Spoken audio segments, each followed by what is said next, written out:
बुद्ध ने कहा, भाग्य के भरोसे बैठने वालों, पुरुषार्थ करो।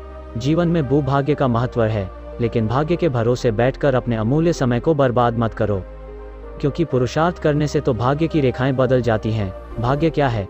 आज किया गया कर्म ही तुम्हारा भाग्य बनता है। कर्म के द्वारा जो बीज बोओगे, फसल भी उसी की मिलेगी।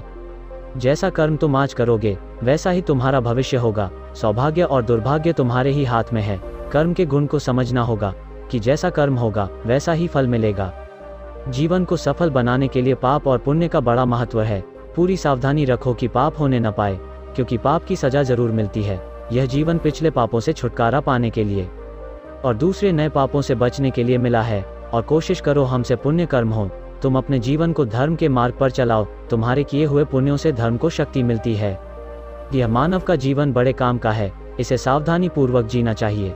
अगर तुम गलतियां करोगे तो आगे चलकर पशु पक्षियों वाले कपड़े पहनने पड़ेंगे। संसार के नश्वर पदार्थों की इच्छा मत करना, क्योंकि इच्छा का फल बहुत दुख देता है। अच्छे अच्छे कर्म करो। उन कर्मों को करके अहंकार मत करना। अहंकार के मार्ग में अंधेरा होता है और अंधेरे में ठोकरें लगती हैं। संसार दुखों से भरा हुआ है। संसार से प्रेम मत करना, बल्कि अपने मन से पापों को बाहर निकालो और सदा सावधान रहो कि कोई पाप न होने पाए। मनुष्य का जीवन मिला है तो इसको सावधानी पूर्वक व्यतीत करना। अपने जीवन में आलस को मत आने देना, क्योंकि यह जीवन बहुत अनमोल है। पशुओं से पूछो कि मनुष्य जीवन का क्या महत्व है। पशुओं के जीवन में तो रत्ती मात्र भी सुख नहीं है। वे सोचते हैं कि हम कब मनुष्य बनेंगे। सर्दी में रजाई और गर्मी में पंखा होगा। कब हम परोपकार करके अपना जीवन सफल बनाएंगे। जो मनुष्य हैं, वे अपनी मानवता को संभाल कर रख नहीं पा रहे हैं, बल्कि संसार के सुखों की अंधी दौड़ में दौड़ रहे हैं। वे नहीं जान पा रहे हैं कि हमारी मृत्यु हमारे पीछे पीछे आ रही है।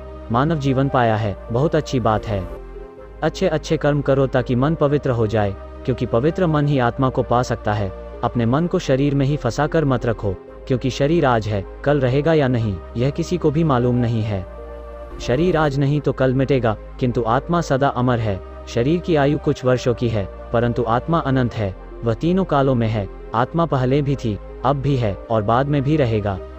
वो सदैव है, सनातन है, सूक्ष्म से भी सूक्ष्म है। संसार की सारी शक्तियां उसी से ताकत पाती हैं। तुम मनुष्य बने हो, विचार करो कि तुम कौन हो। जब तक यह समझ में नहीं आएगा कि तुम कौन हो, तब तक तुम भटकते रहोगे। जब तक तुम अपनी भूल में सुधार नहीं करोगे, तब तक तुम शांति को प्राप्त नहीं कर सकते। शांति को पाना है तो मन को पवित्र करके आत्मा का अनुभव कर लो। आत्मा में ही अनंत विश्राम है। यह शरीर कुछ समय के लिए मिला है। वास्तव में तुम आत्मा हो। तुम्हारा शरीर जिससे शक्ति पा रहा है, वह आत्मा ही है, और वही आत्मा तुम्हारे शरीर में मौजूद है। आत्मा को जानना, आत्मा को समझना, आत्मा को पाना, आत्मा का अनुभव करना और आत्मा का साक्षात्कार करना, यह सब मनुष्य शरीर के द्वारा ही संभव है। बस तुम सावधान हो जाओ कि मन में कोई गलत विचार आने न पाए। पहले मन में गलत विचार आता है, फिर वो विचार बलवान होने पर गलत कर्म करवा देता है। गलत कर्म का मतलब है पाप का जन्म हो जाना। बुद्ध ने कहा कि तुम्हारे जीवन के साथ साथ काल भी दौड़ रहा है। बचपन और यौवन कब निकल जाएंगे पता भी नहीं चलेगा। शरीर भी अनेक रोगों से घिरा रहता है। इस शरीर की शारीरिक और मानसिक दोनों प्रकार के रोगों से रक्षा करनी पड़ती है। रोग और पीड़ा दोनों शरीर को निर्बल करते रहते हैं। रोगी और पीड़ा दोनों को ज्ञान अच्छा नहीं लगता। जिनका तन और मन स्वस्थ नहीं होता, वे सत्य का लाभ नहीं उठा पाते। मनुष्य को चाहिए कि वो अपनी आयु रूपी दौलत का पूरा पूरा लाभ उठाए। अगर मनुष्य चाहे तो अपने जीवन में अच्छे अच्छे कर्म करके श्रेष्ठ प्रगति कर सकता है। जीवन में संयम को धारण करें। व्यर्थ की कामनाओं का त्याग करें। ज्ञान का दीपक जलाकर कामनाओं का विसर्जन करें। क्रोध को आग समझकर उससे सदा दूर रहना चाहिए।